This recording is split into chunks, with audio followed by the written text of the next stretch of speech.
السلام عليكم أصحابتا وسردي أوكي سردي ويان شقادة كصباحي شقادة مركان كصباحي محد كوجيد هويو أو كليجيد نول المي الرايستو gurigi ayaan waxay noqotay inaan shaqo iyo vacuum galo okay meesha waxa weeyaan labadeeda yaryar meeshay seexdaan labada ugu yaryar guriga oo maaragtay wiilasha yaryar ah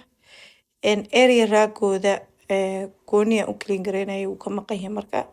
meeshana waxa weeyaan hallwayga waan vacuum gareeyay maryaha oo goonida yaala iyo vacuumka iska ilow vacuumka meel gooniyaan geyn doonaa insha allah maryahaasna dhaqiday u socdaan okay Saturday weeye okay